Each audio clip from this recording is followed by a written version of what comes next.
Well, hey, so today is my birthday. It's been 5 years, 5 years since I transitioned. And I kind of, like I do every year, just kind of want to talk about like what it's like to be trans and how the year 5 has been. Surprise, surprise, it hasn't changed much from last year because remember last year I was kind of talking about how it just kind of feels like I'm living. That's kind of how this year went, with a couple exceptions. So I want to dive into probably the most pressing question a lot of my viewers have on this channel. I had a surgery almost a year ago today, actually. December 5th was my surgery date. So I kind of want to just briefly talk about that. I'm sure you know that it's a very private part of my life, so I'm not going to dig too deep into that sort of talk. But what I'm going to let you know is that a year from today, the only issue that I had was granulation tissue. So pretty much like that's a very, very, very common part of this surgery.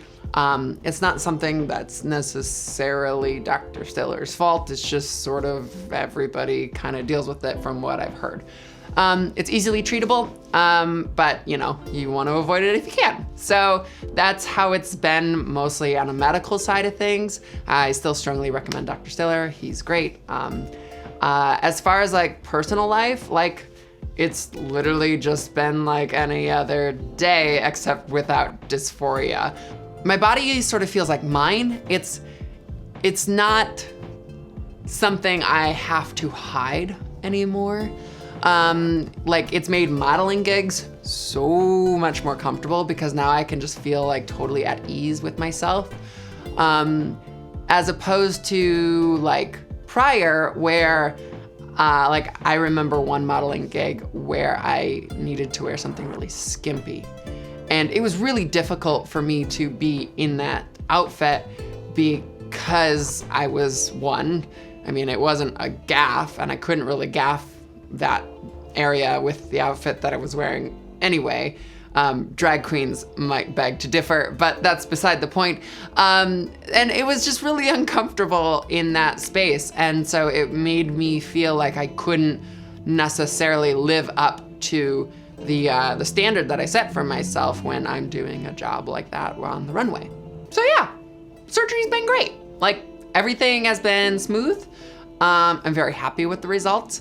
I feel 100% like myself, and wow, it's great. Like dysphoria is gone for that area. I mean, I still have dysphoria. Like, okay, so like, let's talk about dysphoria. Cause like 5 years in, like there are still days when I feel really, really dysphoric. I think I've mentioned on this channel before, like I identify as gender fluid. So there are certain aspects of my life or certain times in my life where this dysphoria kind of like can get me into a more like male identified identity, I guess is a good way to say it. And I think like the days that I don't feel more masculine, but I want to feel feminine are the hardest days for me, because like that the want is dysphoria. Like I don't want dysphoria. I want to feel complete as who I am, but there are still days where I'm like struggling with that sense. And those are the hard ones. Those are the difficult days for me. I get through them just fine. You know, I mentioned before, like my headphones are my security blanket. So I put my headphones on and just kind of like zone out and like be one with myself and try not to let like, you know, stares happen or whatever. And people have told me like stares are like because I'm pretty, and I can't help but think because people see me as trans. So yeah, it's like dysphoria is a real thing and it never really leaves you. It just gets easier to handle. That's kind of where I've been like with the dysphoria in a more mental way. Physically, the dysphoria has started to dissipate a little bit. I still have some like revolving around my chin. I've talked about that before. But for the most part, it's not like I'm not at the point where like my dysphoria is so bad that I'm seeking surgery either. I've always had a little mild dysphoria, and I think it's a little bit of how I'm like aware of myself and like, you know, the bigger picture.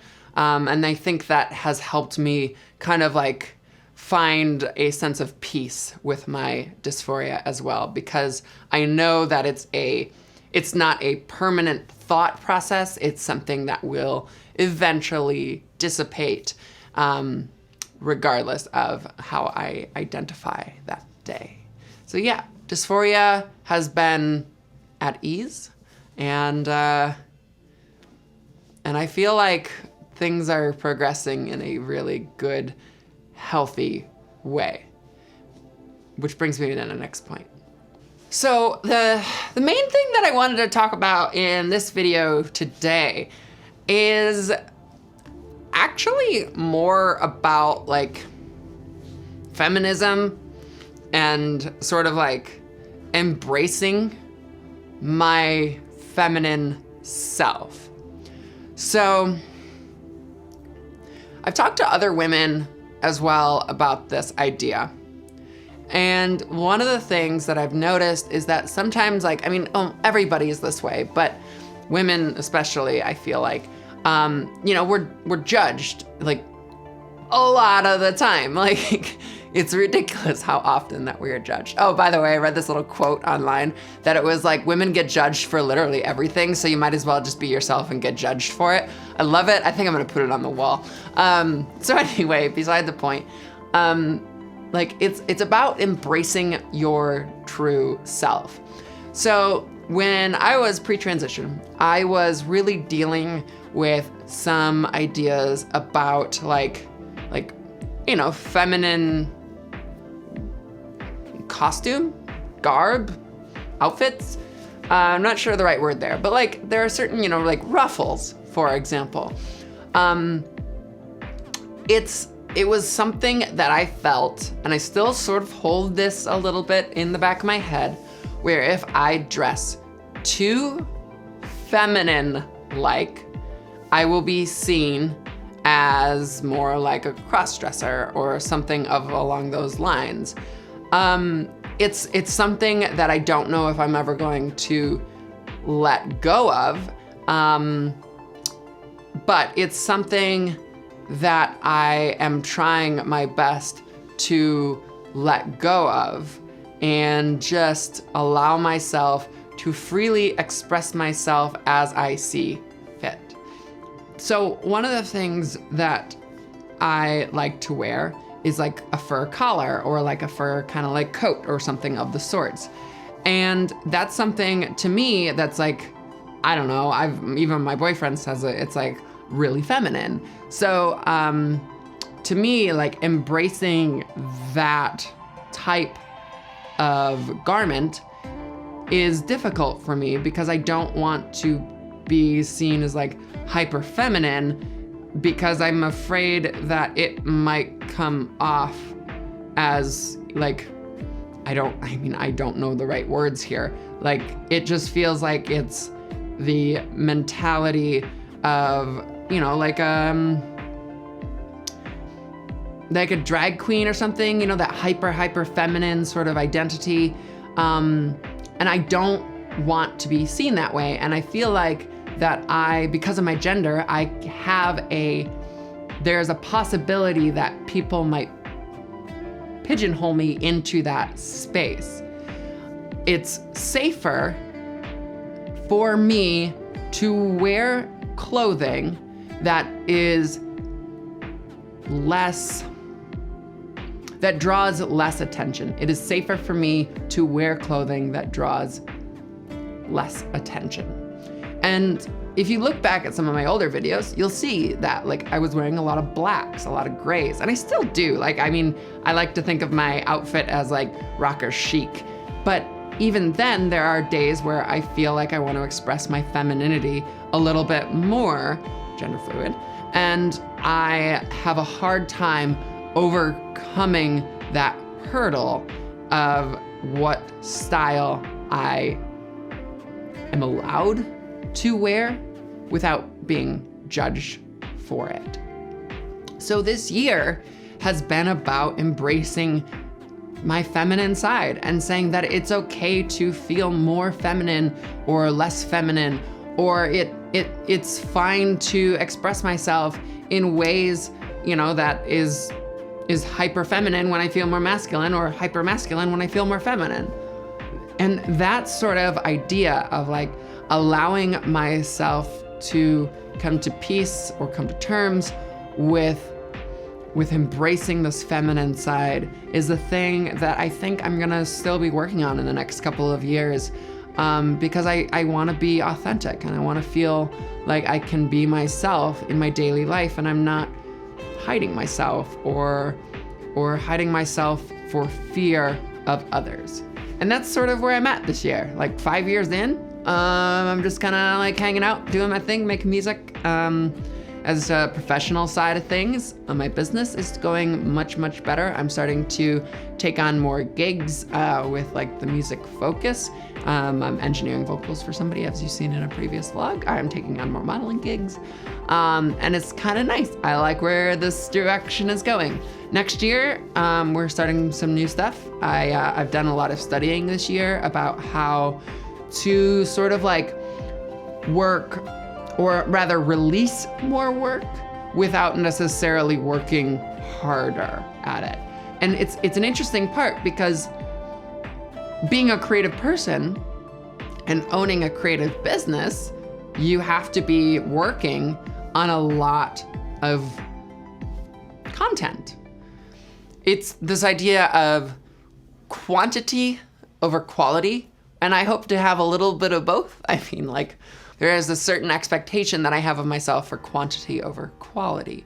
So the next year that we're doing is like we're releasing a podcast. I have partnered with this wonderful person. Her name is Zoe Omega and Chris Villarreal. And together, the three of us are interviewing creatives in the Seattle area and hopefully elsewhere eventually. And we're talking about the business side of creatives, something that I don't see much talked about, because a lot of times people talk about the emotional aspect, or where the inspiration came from of these works of art. And while that is a part of our conversations, we're also talking about how we create business around those emotions and around that inspiration. So that podcast is called Muse Unseen, and our first episode will be released in January. We have yet to set a date for it, but we will eventually. So we have 3 interviews on our belt right now. And this is sort of what I meant about like creating almost like a backlog of work. It's the quantity, working harder, releasing as much content as we can without necessarily like, scrambling to get stuff out. And so in a way, I've sort of sacrificed this year. If you notice, I didn't release a ton. I worked really hard on this year on creating work in plan for next year. So the podcast is coming out next month. I've also started working on a new project. I think I've told you about this before, called Mattachine. Do yourself a favor and just Google Mattachine Society. This is where the name came from. This is why it exists. I'll let you do that research on your own. So Mattachine is this project that is a solo project by me. It is a lot of electronic music. It is a lot of producing. And the first song, and I'm gonna be releasing these in song form, not in album form. It's gonna come out in January. We are also releasing as a band a new tune. I have it on this channel as a live version that we did a couple years ago called Solace. Solace is coming out in January as well. Maybe February on that one. That project is a little. I want to release that project more as like album kind of related things. So I'm trying to like find a semblance of story or like a concept album, you could call it. And so I want to make sure that those releases are in a timely way. And then I'm also talking to Chris Daniels, who you saw in the Maston Labs vlog. The Maston Labs people are amazing people, and I'm so glad I got the opportunity to work with them. Chris Daniels and I have been talking about a lot of work in the future and stuff, and one of the things that we're doing is we're going to be working together to create a more Instagram focused presence, and so that involves like a grouping of 56 images, hopefully not all at one time, but we are gonna talk about that and hopefully get some more stuff on Instagram. So if you don't follow me on Instagram or anywhere else, definitely find those links below or at the end of this video. A lot of good stuff is coming up. A lot of great stuff has happened this year. I produced that film. Oh my God, I can't wait for that film to come out. That film's gonna be so good. Yeah, I'll keep you updated on that one. That's a huge project and it's not something I'm taking lightly at all. So it's gonna be a lot more strategic on that release. So anyway, I think that's all I got. Thanks for watching. You know what? I realized I didn't ask a question about, I didn't ask any question before I did this video. Last year I was like, what questions do you have for somebody who's 4 years into transition? But this year I want to do it at the end. So what questions do you have for somebody who's 5 years in transition? Is there anything that I didn't cover that you might have questions about? Most of the stuff that is related to transition you can find earlier on my channel. There are a lot of videos that I started this channel on day 1 of transition. So if you find those, you can definitely hit those up, read those, watch those. Yeah. Like, subscribe, comment, share this video with your friends or on your Facebook pages. I appreciate the support because I'm trying to get to 10,000 viewers. So if you haven't subscribed yet and you're watching this video, subscribe, let me get to 10,000 subscribers. I really want to get to the 10,000 number. All right, peace out, Cub Scout. Out for a while, crocodile. Later, alligator. Bye.